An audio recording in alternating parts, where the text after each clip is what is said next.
வணக்கம். பொதுவாக அக்ஷய திருதி பற்றி நிறைய விஷயங்கள் நம்ம பார்த்துட்ருக்கோம். பொதுவாக அக்ஷய திருதி அப்படின்னா அது என்ன மாதிரியான விஷயங்கள் தருது? எல்லாருமே அக்ஷய திருதி அப்படின்னா நம்ம எல்லாருமே நகைக்கடைக்கு போய் மெயினாக நகை வாங்கிடுறோம்.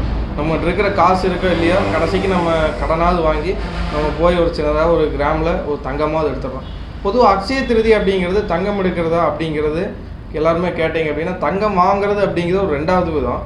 மெயின் என்ன அப்படின்னா, அக்ஷயம் அப்படின்னா அது அக்ஷய பாத்திரத்தை குறிக்கும். அப்படின்னா உணவுக்கு என்றைக்குமே தொந்தரவு சிரமங்கள் வராமல் இருக்கிறதுக்காக அன்றைய காலத்தில் அக்ஷய திருதி அப்படின்னா அன்றைக்கி போய் அரிசி வாங்குவாங்க, அந்த அன்னைக்கு பருப்பு வாங்குவாங்க, அதே மாதிரி உப்பு வாங்குவாங்க, கல்லுப்பு வாங்குவாங்க. இன்றைக்குமே நிறைய பேர் தங்கம் வாங்க முடியாதவங்க கல்லுப்பு வாங்குறாங்க.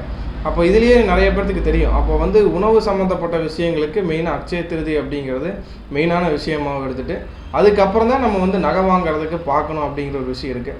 பொதுவாக அக்ஷய திருதி அப்படிங்கிறது பார்த்தோம் அப்படின்னா அது சித்திரை மாதத்தில் அமாவாசை முடிஞ்சு 3வது நாள் வரும். சித்திரை மாதத்தில் அமாவாசை முடிஞ்சு தேய்பிரையில் 3வது நாள் வரக்கூடியது அப்படின்னா அது அமாவாசை முடிஞ்சு வளர்பிறையில் வரக்கூடியது 3வது நாள் அப்படிங்கிறது திருதியை திதி.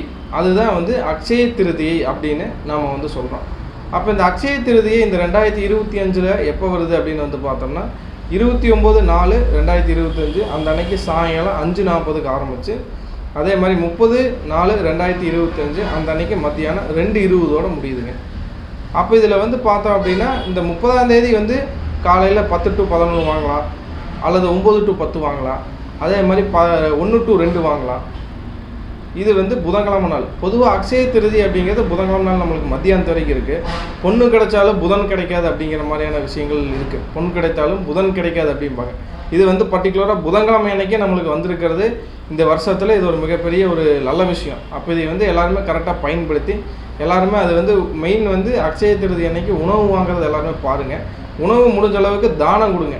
அக்ஷய திருதி அன்னைக்கு நம்ம உணவு தானம் கொடுக்கும்போது நம்மளுக்கு என்றைக்குமே போஜனத்துக்கு நம்மளுக்கு என்றைக்குமே சிரமம் இருக்காது அப்படிங்கிறது ஒரு விஷயம் இருக்குது. அப்போ இது எல்லாருமே இந்த அக்ஷய திருதியில் இதை பயன்படுத்துங்க. இந்த வருஷம் சிறப்பாக இருக்கும். கடன் சம்பந்தப்பட்ட பிரச்சனைகள் தீர்வு காண்றதுக்கு இந்த ஒரு நல்ல விஷயங்கள்லாம் அமையும். அடுத்து வேறொரு பதிவில் சந்திப்போம். நன்றி, வணக்கம்.